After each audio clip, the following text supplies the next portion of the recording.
Masih bersama saya Adini, kembali kami sampaikan berita Padang hari ini.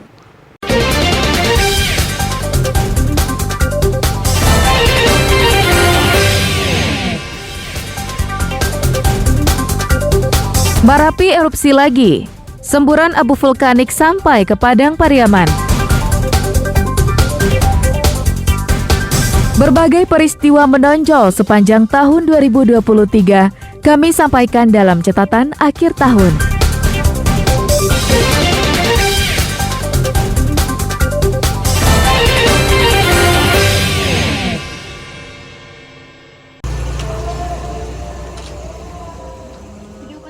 Gunung Marapi kembali erupsi Kamis siang. Gunung aktif itu menyemburkan material berupa abu vulkanik dengan ketinggian kolom abu teramati mencapai 1.500 meter dari puncak gunung. Hingga pukul 12:05 waktu Indonesia Barat, telah terjadi 4 kali letusan dan 13 kali hembusan. Sedangkan sejak pukul 00 waktu Indonesia Barat hingga pukul 12:05 waktu Indonesia Barat, telah terjadi 4 kali letusan dan 13 kali hembusan. Erupsi yang terekam di seismogram dengan amplitudo maksimum 15,5 mm Van dengan durasi sementara 1 menit 26 detik. Seismograf di pos pengamat Gunung Api Marapi mencatat kolom abu berwarna kelabu dengan intensitas tebal dan mengarah ke arah barat daya dan barat. Di Marapi pada hari ini sampai jam 12:05 itu terpantau 4 kali letusan dengan ketinggian maksimal itu 1.500 meter di atas puncak. Untuk arah angin itu terpantau ke arah selatan barat daya yang kemungkinan jatuhnya ke arah Padang Panjang dan dikabarkan itu juga sampai ke daerah Cincin. Semburan abu vulkanik Gunung Marapi dirasakan hingga ke sejumlah daerah sekitar gunung, seperti Kecamatan Sungai Puar, Kecamatan Banu Hampu, Kecamatan Canduang, Kota Bukit Tinggi, Tanah Datar, hingga ke Kabupaten Padang Pariaman dan Kota Pariaman. Dina Amrina melaporkan dari Bukit Tinggi.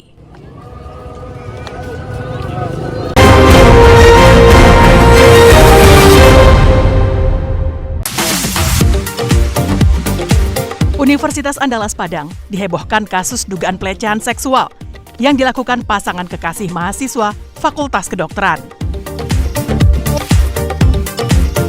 Modusnya, kedua pelaku saling merekam aksi tidak senonoh dengan korban yang sedang tertidur.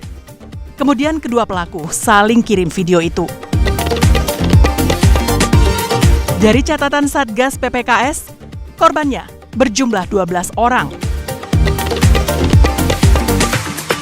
Terkait aksi itu, pimpinan Universitas Andalas memecat kedua pelaku sebagai mahasiswa Universitas Andalas dan Pengadilan Negeri Padang juga menjatuhkan hukuman 9 bulan penjara bagi mereka berdua karena melanggar pasal 14 Undang-Undang Nomor 12 Tahun 2022 tentang tindak pidana kekerasan seksual secara bersama-sama.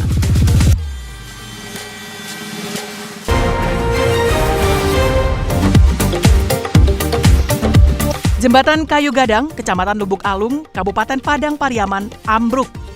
Setengah badan jembatan masuk ke sungai akibat tiang dan pondasinya tak mampu menahan hantaman air.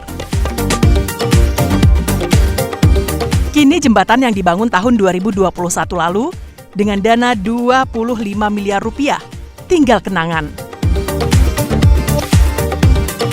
Menurut warga, rusaknya jembatan telah terlihat 2 minggu sebelumnya. Pondasi jembatan mulai turun.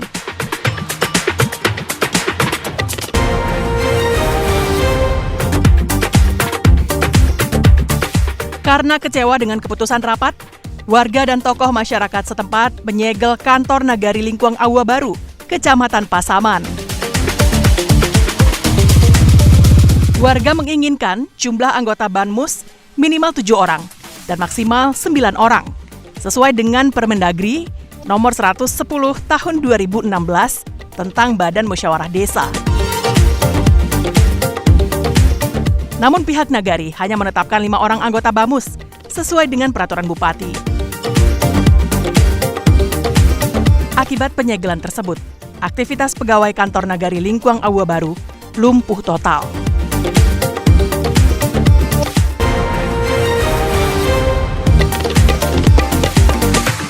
Puluhan warga korban gempa bumi 25 Februari 2022 lalu mendatangi kantor Bupati Pasaman Barat. Mereka berunjuk rasa dengan berorasi dan membawa poster, spanduk, serta pengeras suara.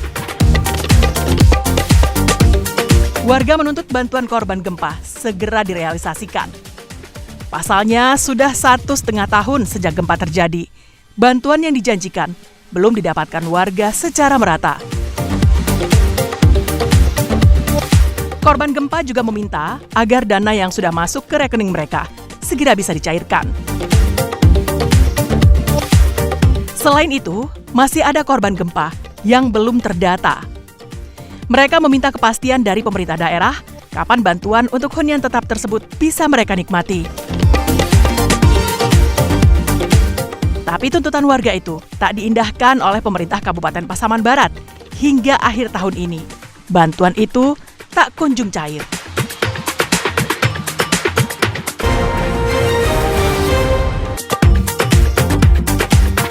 Rencana hanya seru-seruan di media sosial, mahasiswa sebuah perguruan tinggi di Padang yang melaksanakan KKN di Kelurahan Bungus Barat justru diusir oleh warga setempat. Persoalan ini dipicu oleh postingan sejumlah mahasiswa di media sosial. 9 mahasiswa ini menyampaikan unek-unek terkait fasilitas yang minim di lokasi KKN. Mereka menyebut bahwa rumah yang mereka tinggali disewa, tapi tidak ada air bersih. Kalau mau mandi atau keperluan lain, harus pergi ke musala. Itu pun harus bayar. Sontak, unggahan tersebut membuat berang masyarakat setempat karena dianggap sudah melecehkan mereka. Lurah Bungus Barat mengumpulkan mahasiswa. Usai diberi nasihat, mereka dipulangkan ke kampusnya. Pasalnya, Lurah khawatir masyarakat marah dan main hakim sendiri. UNP memindahkan 30 mahasiswa tersebut ke lokasi KKN di daerah lain.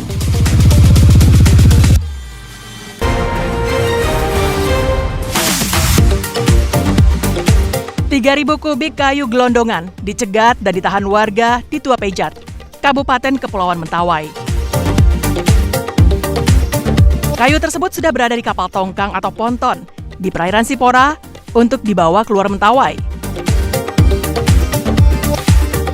Menurut warga, kayu-kayu ini ditebang oleh sebuah perusahaan pemegang hak pengelolaan hutan atau HPH dan diduga sudah memasuki tanah ulayat warga.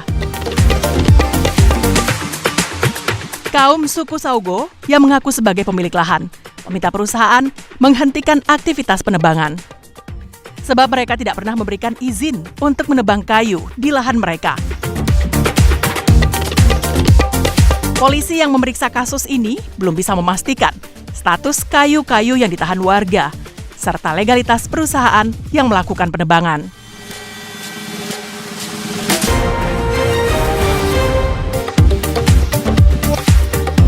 Ratusan warga Parit Malintang, Kabupaten Padang Pariaman berunjuk rasa di kantor Dinas Lingkungan Hidup. Mereka kecewa dengan janji-janji pemerintah setempat tentang penentuan tapal batas tanah antara masyarakat dan kantor bupati. Permasalahan ini telah berlarut-larut sejak tahun 2009 dan hingga kini belum juga tuntas. Dalam orasinya, warga menyatakan kekecewaan kepada Bupati Padang Pariaman, Suhatribur. Warga menilai Bupati tak mempunyai itikat baik untuk menyelesaikan persoalan ini.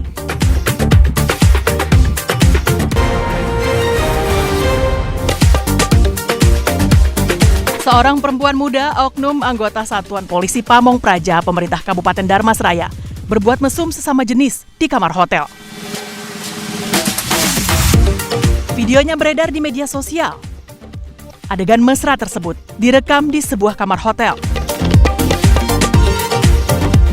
Kepala Satuan Polisi Pamong Praja Darmasraya, Safrudin, membenarkan jika perempuan yang ada dalam video tersebut adalah anggotanya dan berstatus tenaga harian lepas.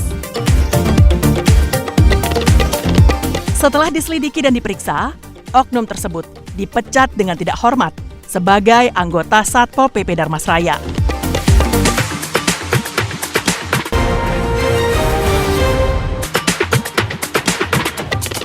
Ratusan polisi memulangkan warga Air Bangis yang telah menempati masjid itu selama seminggu.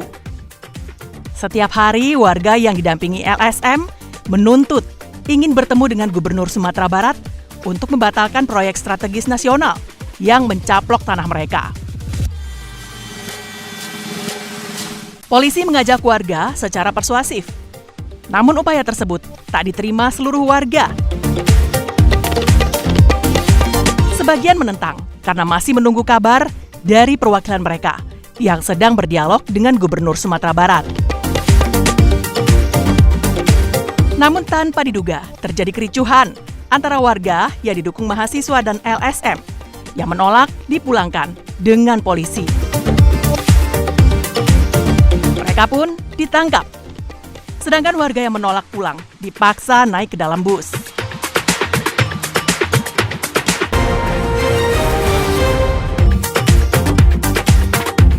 Sumatera Barat darurat narkoba. Ternyata bukan isapan jempol belaka. Barang haram itu telah merasuk berbagai lapisan masyarakat. 3 orang yang mengedarkan ganja di Payakumbuh dicokok polisi saat mengendarai sepeda motor di jalan raya. Mereka tak berkutik karena polisi juga melepaskan tembakan peringatan. Yang membuat miris, mereka masih berstatus pelajar di sebuah SMA di Payakumbuh.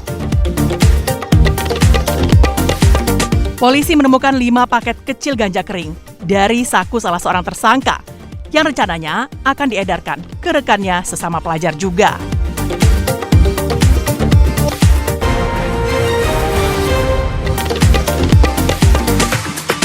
Gubernur Sumatera Barat Mahyeldi ditolak mahasiswa saat acara pengenalan bagi mahasiswa baru di kampus Universitas Islam Negeri Syekh Jamil Jambe di Bukit Tinggi. Awalnya, kemeriahan terlihat saat orang nomor 1 itu hadir di ruangan gedung Student Center. Namun beberapa menit kemudian, sejumlah mahasiswa berorasi meminta pertanggungjawaban gubernur atas kasus proyek strategis nasional di Air Bangis, Pasaman Barat. Aksi sekelompok mahasiswa itu beredar secara luas di media sosial. Gubernur Sumatera Barat sendiri yang telah hadir di ruangan tersebut memilih menghindar dan keluar dari lokasi acara.